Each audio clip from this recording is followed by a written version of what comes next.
বরিশাল সেনানিবাস সংলগ্ন মাঠে ১.৫ মাস ধরে চলমান গ্রামীণ ও কুটির শিল্প মেলায় তেমন কোনো আকর্ষণ না থাকায় দর্শনার্থীরা ঝুঁকছেন লটারির জুয়ায়। প্রতিদিন ২০০-রও বেশি লটারির টিকিট বিক্রেতা সকাল হলেই আশপাশের বিভিন্ন উপজেলার প্রত্যন্ত অঞ্চলে ছড়িয়ে পড়ে, যাদের লোভনীয় অফারের ফাঁদে টিকিট কিনে নিঃস্ব হচ্ছেন অনেকে। এসব লটারির টিকিটের ক্রেতাদের মধ্যে রয়েছে দিনমজুর, অটো চালক ও শিক্ষার্থী। লটারি নামক জুয়ায় সর্বস্ব হারাচ্ছেন তারা। সরজমিনে দেখা গেছে কেউ বা লটারিতে নাম লিখাচ্ছেন রাস্তায় বসে, কেউ বা অটো বা মোটরসাইকেলে বসে। লটারিতে পুরস্কার পাওয়ার নেশায় দিশেহারা সবাই। নিজের টিকিটে নিজে সুন্দর করে নাম ঠিকানা লিখবেন, আগে প্রচার মানকে টাকা দিবেন, পরে প্রচার মানের কাছ থেকে টিকিট ক্রয় করিবেন।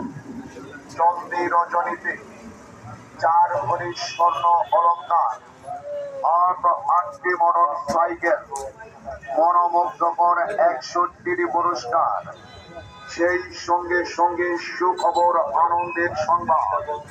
আজ সন্ধ্যাকালীন সময়ে অনুষ্ঠিত হতে যাচ্ছে সুদূর ঢাকা থেকে আগত অনুষ্ঠানে গান পরিবেশন করবেন বাংলাদেশের সুনাম তুফা এবং জিকা বন্ধুরা।